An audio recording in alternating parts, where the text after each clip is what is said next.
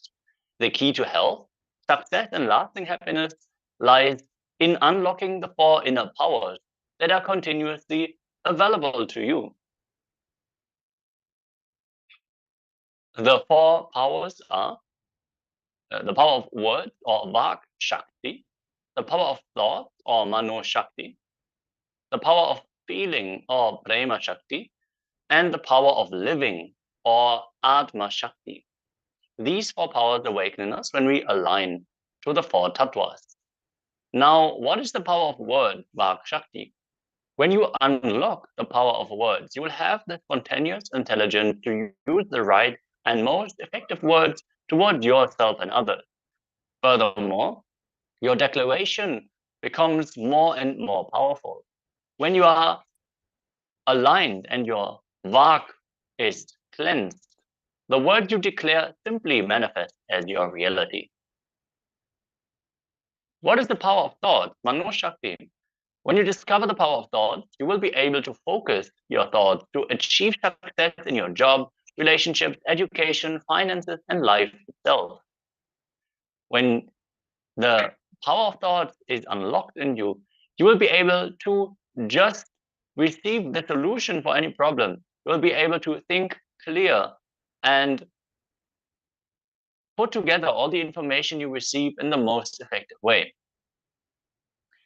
Let us take a few moments and think about what does success in life mean to us. Make sure you have your pen and paper ready now, as we are soon going to have various different processes where you are going to require to have a pen and paper available. So take a pen of paper and write down what means it to you to have success in life. That can be various different things for various different people. So let's write this down now, get the clarity, and then let's understand more about the four powers. The next power is the power of feeling, Prema Shakti. The power of feeling teaches you how to launch yourself to the next level of life through empowered responsibility. What does empowered responsibility entail? See, many times we feel responsibility is a burden on us. We feel, oh, if I take the responsibility for this, if it fails, I'm only going to get scolded. I'm only going to suffer.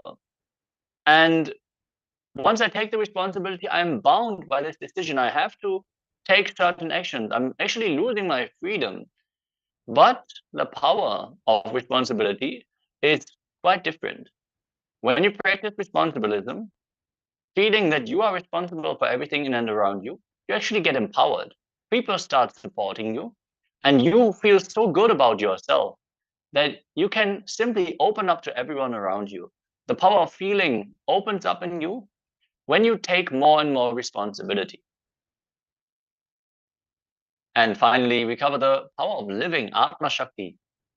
You are truly enjoying the power of living when you realize that the greatest rewards come when you live your life for others.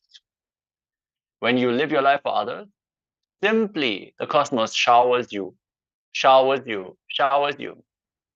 If you decide to hoard everything and not share what great things you receive from the cosmos, everything closes to you. You will not be able to fully enjoy everything. Only when we share our insights, share our understanding, share our qualities, our skills, even our wealth. If we share it with other people, all of a sudden the depth of the experience opens up to us. And we make way for greater things to enter our life. See, when we are holding on to our favorite cup and we cling to it so much, we are limited to this one single object. But in life, there are so many things we can experience. And we are freely giving away everything with Tyaga. The next thing will always come, and we will always be inspired and live the life in grandeur. So, how are the four tattvas and the four powers related? Each of the four powers is guided by a spiritual principle known as a tattva. The tattva is the key to unlock the corresponding power in you. The power of words will be available to you when you practice integrity, when you align to the words that you give to yourself and others, when you treat it as your life. See, you make a declaration that you will be at the cinema at 5 p.m. and your friend expects you to be there. So if you realize, oh, I won't make it, I won't be able to be there at 5 p.m., at least letting your friend know that you're not going to be there. After trying everything that you can to make it happen, that is integrity. Making sure that the expectation you create about yourself in others and in yourself as well, make sure that these expectations are met or corrected. That is integrity. The second power is the power of thinking. It will be opened when you practice authenticity. Authenticity means acting at the peak of your possibilities. See, you might be able to help someone by not putting a lot of effort. They might even be very thankful for you lending a hand, but only when you are doing everything you can as the support. Only then it will be a breakthrough for you and the other person. See, when you are acting authentically, every aspect of your brain opens up and you will be able to see all the great possibilities and you will understand exactly what needs to be done at any given time. When you drive at a slow speed, you cannot expect to reach the target at the fastest time. See, authenticity is not supposed to mean that you like break yourself, that you exhaust yourself. No, it is just exhausting all the possibilities which you already have. See, when you give everything that you can give, then you will be able to manifest the breakthrough. Now, the third tattva is responsibility. With responsibility, the power of feeling will be possible. See, when we feel responsible, only then the greatest things in our life can even happen. We will be able to relate to the things that are happening around us, and we will be able to be owner for everything that is happening in and around us. Life will not feel like a punishment. It will not feel unfair. It will not feel like someone else is ruining our life when we take the responsibility for everything that is happening.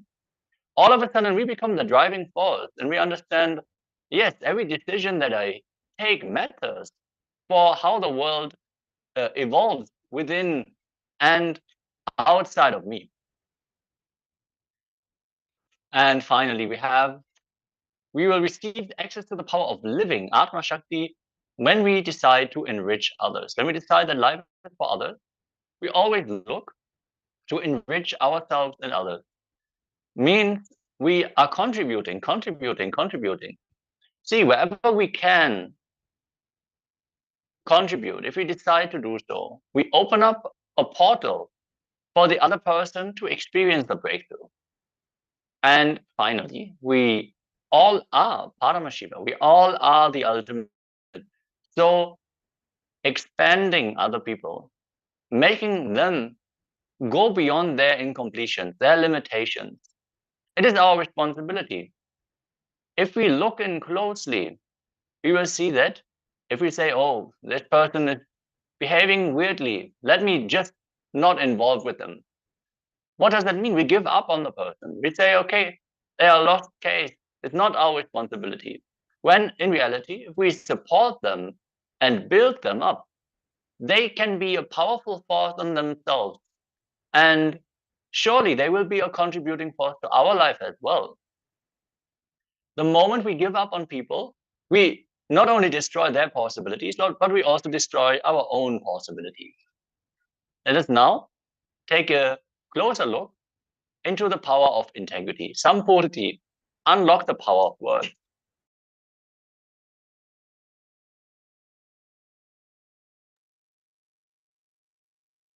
Integrity is you fulfilling the word and thought you give to yourself and others, and experiencing a state of purnatva, completion, with yourself and with life. Power manifestation will automatically happen when you are integrated. See, the whole completion process is only bringing you back to integrity. As you created an expectation on how you should be, how life should be, how others should be. So if you leave this expectation unfulfilled, there will always be this feeling inside you that something is not right. Something has to be done still. Something needs to be shifted. Something needs to be changed. I need to be better. They need to be more friendly. All these kinds of ideas develop in us when we build incompletion, literally not fulfilling the expectation. It doesn't mean that you have to follow up with every word that you give. So you should be careful what is the word. No, make authentic declaration. And if you realize it is not possible for you to make it happen, then you can complete, you can share what is the limiting factors. Why are you not able to make it? And adjust the expectation. See, either you fulfill the expectation or you adjust them.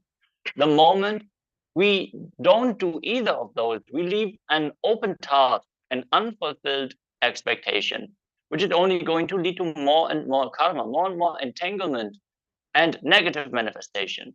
We are going to feel guilty and ashamed for the things that we did not complete.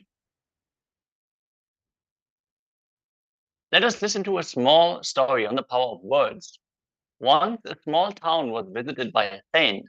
As the saint passed by a small hut, a woman came to him and begged him to pray for her dying child.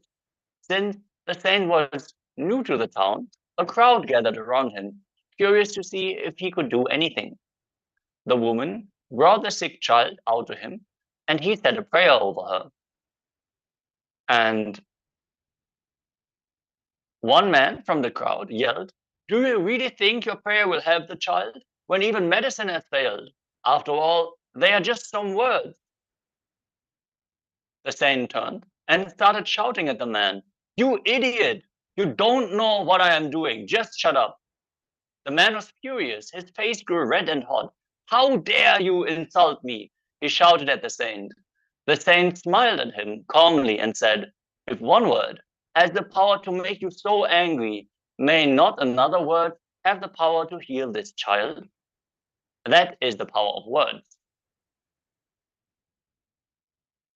Now, let us listen to what Swamiji, the Supreme Pontiff of Hinduism, himself has to share about the power of Vak, the power of words.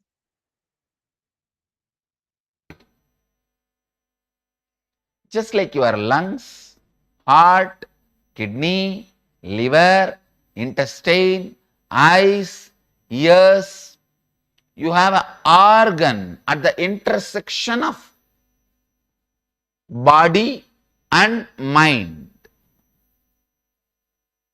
It is somewhere between the heart and the throat, in that region. The intersection happens, but it happens in a slightly different places for every human being. But for every human being, it is between the throat and the heart, in this area.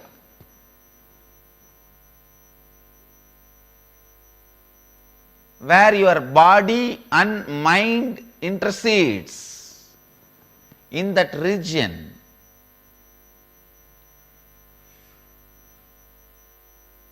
This organ exists.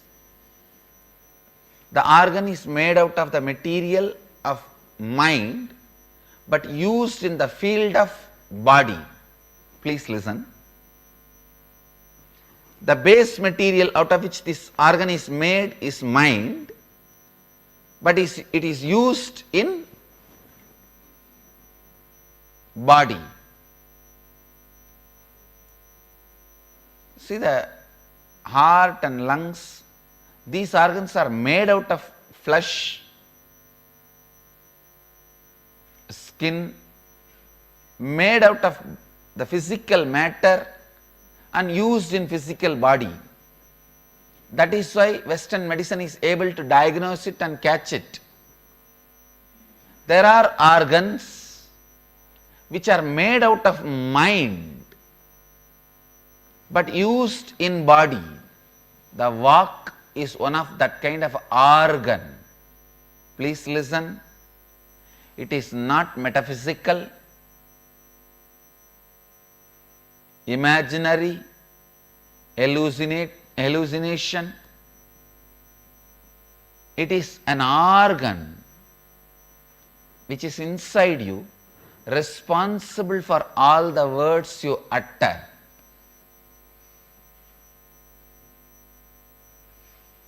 Every non-integrated word you utter, that organ gets polluted.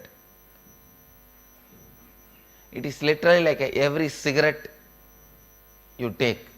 How the every cigarette pollutes your lungs. Every non-integrated word you utter pollutes your walk. Good news is, because it can be polluted easily, it can be cleaned easily. One lie, the walk will get polluted, will be loaded. Just if you complete it, immediately it will be healed. It will be free. Even one lie, one word which is non-integrated. For example, if you tell, now time is 8 o'clock, that's all, it will be polluted because it is not 8 o'clock. And same way, cleaning it also is not a big job. Oh, I withdraw this word which I uttered, time is 8 o'clock, I complete with it. Now time is not 8 o'clock, is enough. Because the word corrupts the walk, the word can purify the walk. Understand? The diseases which are created in your body because of wrong breathing can be completely healed by the right breathing. The disease created in your body due to wrong way of handling the body, means the wrong way of sitting, wrong way of lying down, that can be healed by the right way of sitting and right way of stretching. The disease created in your system by wrong usage of the body can be healed by the right usage of the body. The disease created in your system by wrong usage of the word can be healed by the right usage of the word. Understand? The whole science of integrity is based on this. The whole science of Vak Siddhi is based on this. I tell you, whoever thinks they are my followers, my disciples, my devotee, all of you should have Vak Siddhi. That is the gratitude you show for me. And it is not difficult. That is a good news you have. It is not difficult. That is a good news you have.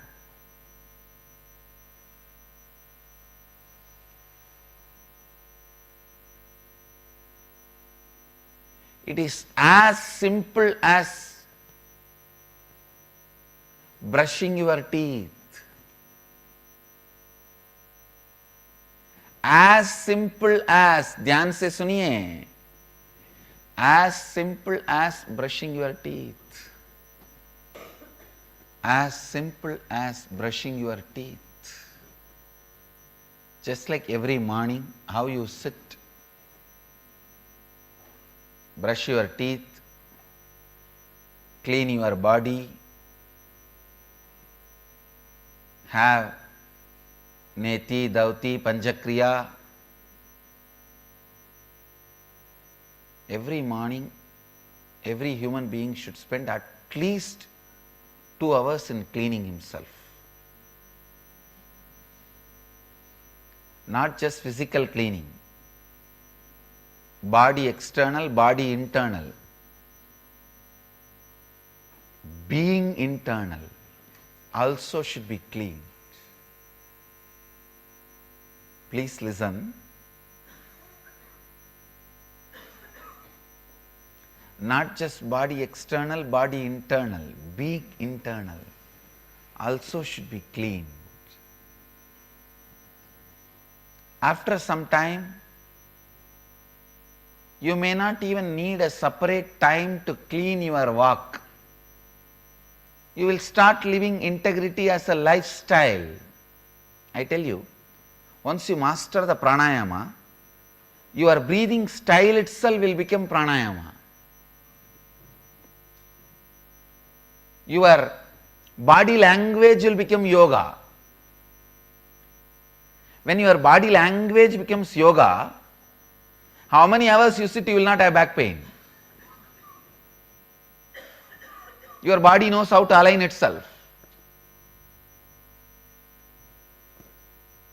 Same way, only first few days you need the integrity training, the vak suddhi, vak suddhi, vak suddhi.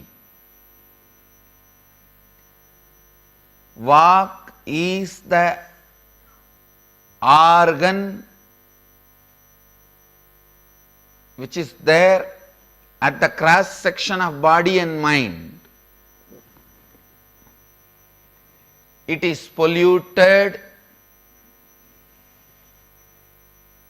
weakened by the wrong non-integrity words. It is purified by completion. Understand? How much ever you have corrupted your work, it can be cleaned, it can be completed now. Because how much ever pollution you dump on Ganga, it can be purified now, the moment more water comes. By the nature of the Ganga, you cannot pollute it, it is flowing.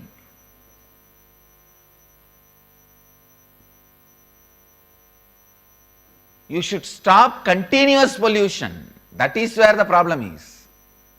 Understand? If we decide to stop, today we will stop all pollution. Tomorrow Ganga is completely clean. Because one day water is enough to clean the whole Ganga. All the pollution. Because we are continuously polluting, Ganga is polluted. Ganga is not polluted by one action. It is by the continuous pollution. Understand? We all forget this very important, obvious fact. We are all going on saying Ganga is polluted, Ganga is polluted. Ganga is getting polluted, Ganga is getting polluted, Ganga is getting polluted.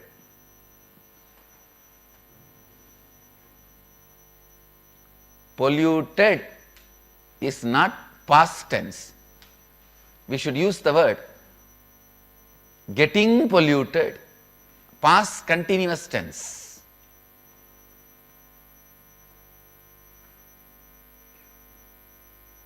Because of continuous pollution, Ganga is polluted. Otherwise, the very nature of the Ganga, you can't pollute it. If it is just once, you can't pollute it. It purifies itself. Same way, your walk, you are continuously telling lies. That is why your walk remains polluted. Even if you stop one day lying, very nature of your walk, it will clean itself. It will complete itself. Ganga and walk are one and the same. Just if you declare today, O Vak Devi, Vak is described as a feminine energy. Vak Devi, she is one of the mantrinis of Sharada, Saraswati. O Vak Devi, today I declare, I complete with you and all the incompletions I created in you, I am completing. From now, I'll live integrity. I'll be in the space of integrity. If I miss, I'll immediately complete and align myself to you. O Vagdevi, you reside in my Vak auspiciously. This one request and completion is enough. Declaration is enough. She is already alive. You are pure. Again, don't pollute. That is the only thing. Understand? Ganga does not get polluted by the past pollution. It is getting polluted by continuous pollution. If all of us decide, from today, no more pollution of Ganga, you don't need a separate cleaning mechanism. She is a self-cleaning mechanism. It takes just one season. The other day I was reading an important research paper, very beautiful research paper. I just wanted to tell you all, in the Ganga Purana, actually it is part of the Shiva Purana, Ganga Avatarana is described in 3 Puranas. Means the Ganga landing on the planet Earth and moving and reaching the Ganga Sagar. You need to know, the day she landed in Gangotri, this Purana describes this whole thing, maybe 10,000 years ago they described, and the day she reached Ganga Sagar, you will be shocked. Unless this is fact and happened, our guys cannot record so precisely because it exactly matches the speed and the flow of the water, how much time and date it takes for the water of this volume to travel towards these regions and reach the ocean. The date and time are so precise, it can never be an imaginary description. For example, if they say Ashtami Tithi, she landed on this place. Dasami Tithi, she was in this Jannus ashram. The description is perfect, completely matching with the speed and the flow of this volume water river. I was shocked. The research paper beautifully presents our Puranic record and the scientific support. It takes only few days to Ganga to clean herself. If you stop pollution, it is your continuous pollution keeps Ganga polluted. It is your continuous non-integrity keeps your Vak polluted. Just declare today, and I tell you, whatever may be the pollution, Ganga can clean it. Her volume is 100 times more than any possible corruption, pollution you can add to it. Same way, whatever may be the non-integrity corruption you created, damaged your Vak, the power of the Vak Devi, Vak Shakti is 1000 times more than any amount of corruption, pollution you can do to her. The moment you tell her,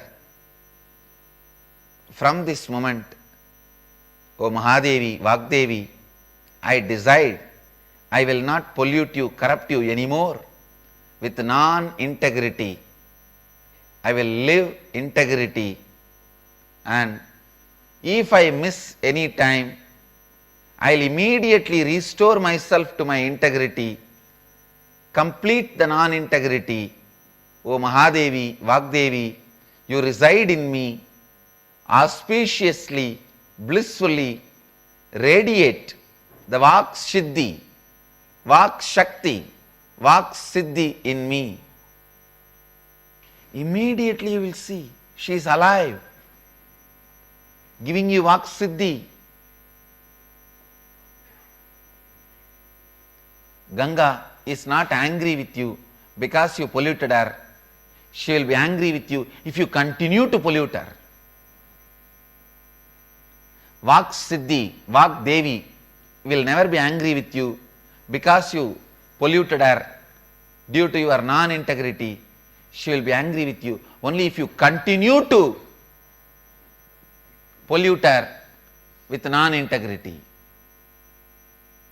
Vagdevi is the mantri, mantrini means minister of Saraswati. All the schools, our Gurukuls especially, should teach the kids the science of Vak, the power of words, and how to keep your Vak pure. Understand? Whatever I am talking is not fiction. If you pollute Ganga, you will see the smell. If you pollute your Vak, you will see so much of pollution in your thinking. Pollution in your thinking is depression.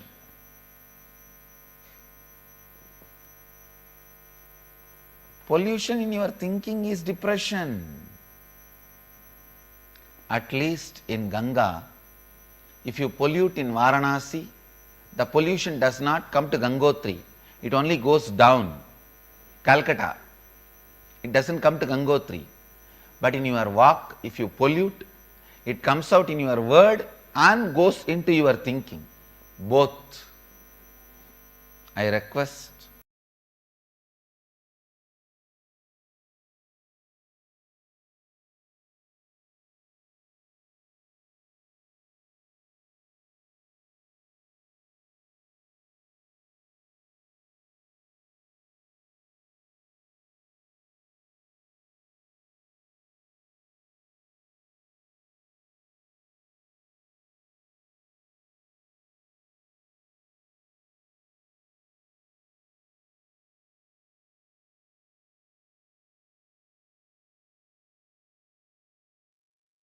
Okay.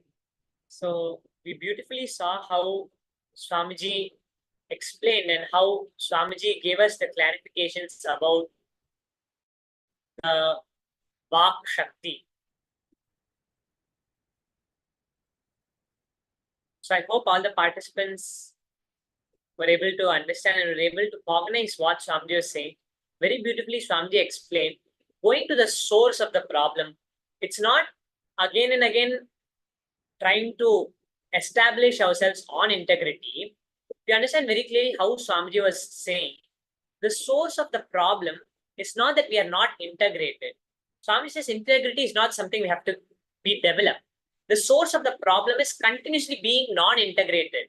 Because we are integrated by our natural, because we are breathing, because we have a consciousness in us, automatically that consciousness is integrated to something. But it's not integrated to the right thing, which is being non-integrated. What we're saying is non-integrated.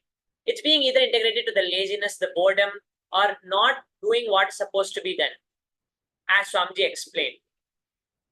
We have to go to the source of the problem, which is stopping polluting the Vak continuously. Like just when we stop polluting it itself, we will see that immediately it's completely clean and it's completely cleared.